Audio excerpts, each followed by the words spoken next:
Mengukur seberapa besar kekuatan militer Indonesia.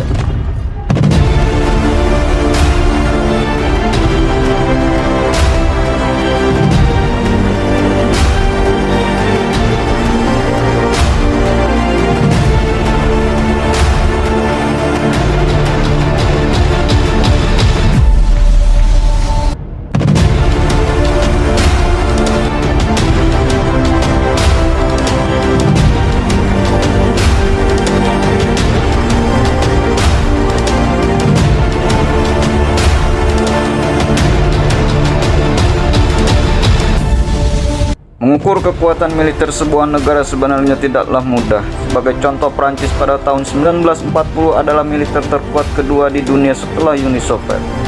Mereka memiliki ratusan divisi infanteri serta mempunyai kekuatan udara dan laut yang tidak dapat dianggap enteng. Prancis juga mempunyai sekutu yang kuat seperti Inggris, di mana keduanya merupakan pemenang dari Perang Dunia Pertama. Hanya saja kekuatan militer mereka tak mampu membendung taktik serangan Jerman yang mungkin secara ranking waktu itu hanya berada di urutan ketiga. Lalu apa yang salah dengan Prancis?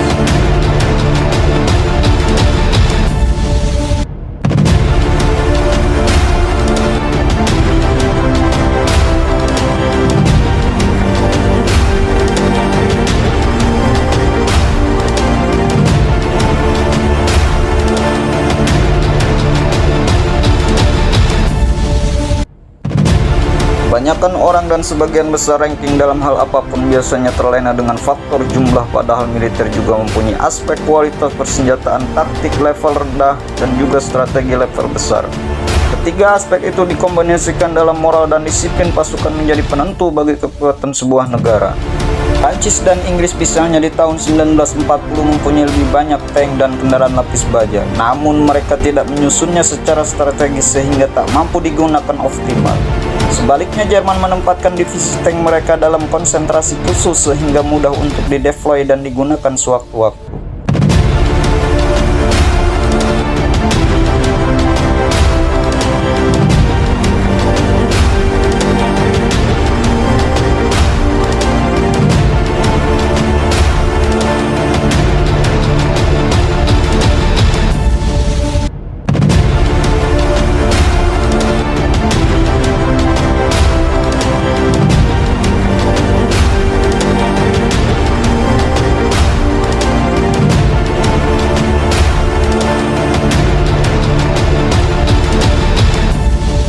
Contoh lain, dalam Winter War akhir tahun 1940, Soviet merupakan kekuatan militer nomor wahid harus kalang kabut menghadapi pasukan Finlandia yang mungil.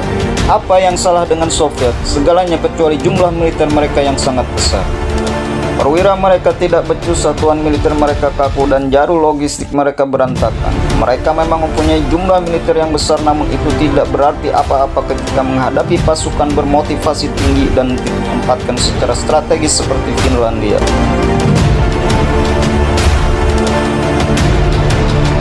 Lalu bagaimana dengan militer Indonesia?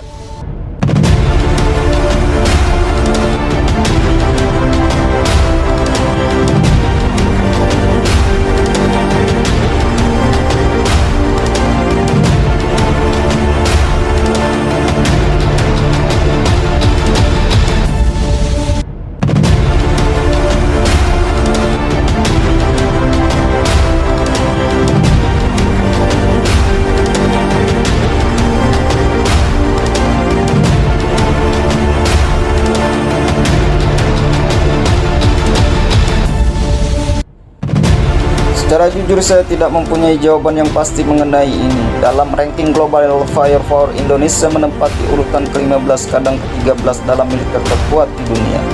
Namun global firepower tidak pernah menyatakan jika ranking mereka merupakan gambaran real kekuatan sebuah negara. Bahkan ada satu hal yang tidak mereka pernah ikutkan dalam perhitungan, yaitu kekuatan nuklir.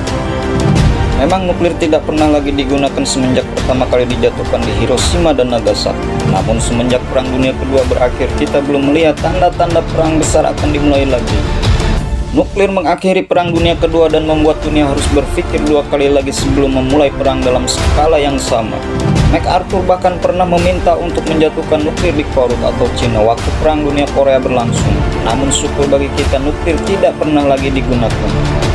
Nuklir dianggap sebagai senjata pamungkas umat manusia, dan negara dengan kekuatan nuklir dianggap sebagai negara yang patut disegani, meskipun sebobrok dan sekecil apapun negara mereka. Kita ambil contoh Israel dan Korut, kedua negara itu memang mempunyai banyak pembenci dan musuh. Keduanya juga mempunyai luas wilayah yang tidak begitu besar. Namun di masa sekarang tidak ada negara yang berani melakukan perang terbuka terhadap mereka.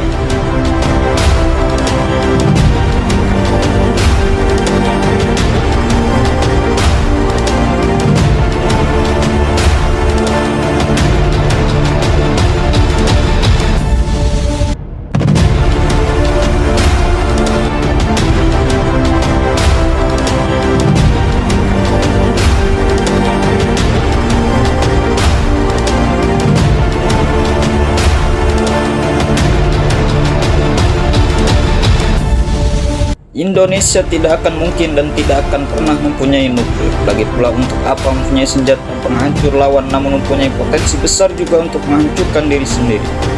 Mempunyai industri militer kecil hingga menengah, saya rasa justru lebih penting mempunyai pabrik penghasil peluru, pembuatan senapan, kendaraan tempur, tank, kapal perang, dan juga pesawat tempur. Jauh lebih berfaedah dan bermanfaat bagi negara. Industri militer tersebut seharusnya bisa dengan mudah dikonversi untuk memproduksi barang komersial. PT PAL misalnya selain mampu memproduksi kapal selam, mereka seharusnya mampu membuat kapal-kapal komersial untuk penyebaran logistik maupun angkut. Industri seperti ini seharusnya dikembangkan karena mempunyai dua sisi pedang yang sama-sama tajam. Satu sisi meningkatkan kekuatan militer sekaligus mampu meningkatkan kemandirian ekonomi sebuah bangsa.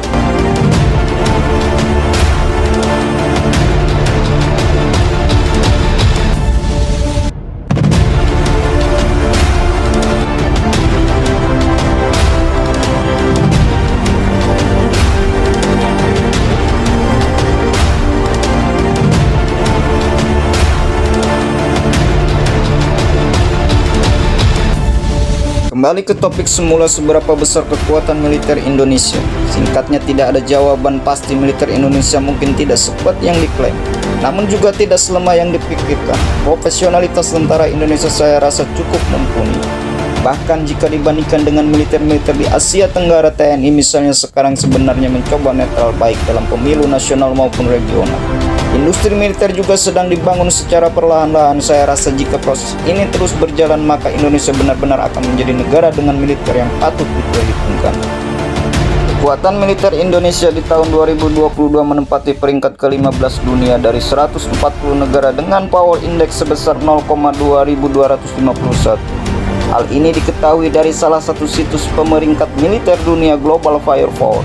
Situs tersebut merilis kekuatan militer 140 negara di dunia tahun 2022. Ranking kekuatan militer Indonesia tersebut naik satu peringkat dari tahun lalu. Peringkat Indonesia berada di bawah kekuatan Iran yang berada di peringkat 14 dan di atas Jerman yang berada di peringkat 16 dunia. Sementara negara dengan militer terkuat di dunia masih menjadi milik Amerika Serikat dengan power index 0,0453.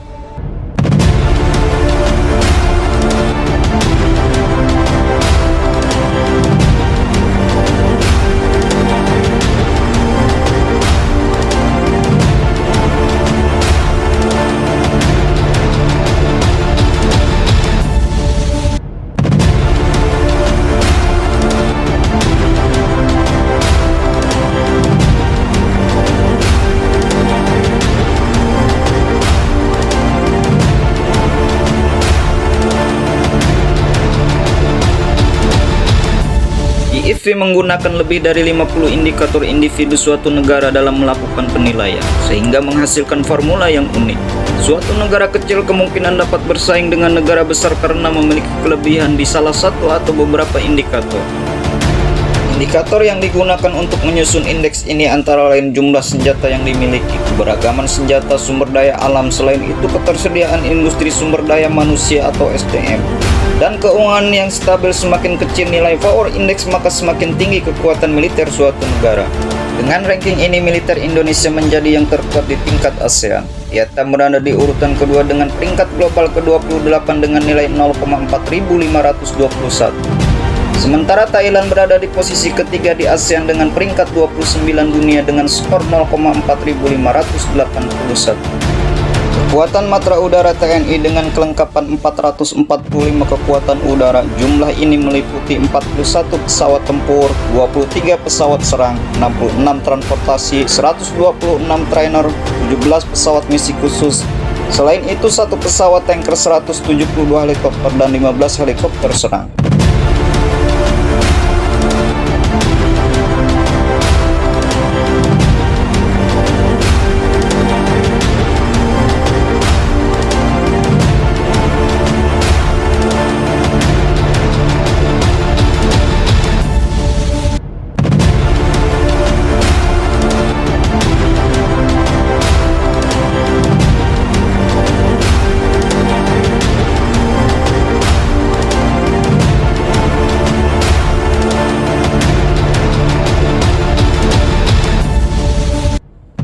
Kemudian kekuatan di Matra Darat Indonesia memiliki kelengkapan 314 tank, 1444 kendaraan lapis baja, 153 set propeller artileri, 413 tower artileri, dan 63 proyektor roket.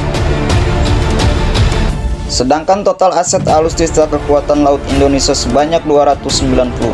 Seluruhannya terdiri dari 7 unit frigate, 24 unit kapal korvet, 4 kapal selam, 181 kapal patroli, dan 11 minefighter.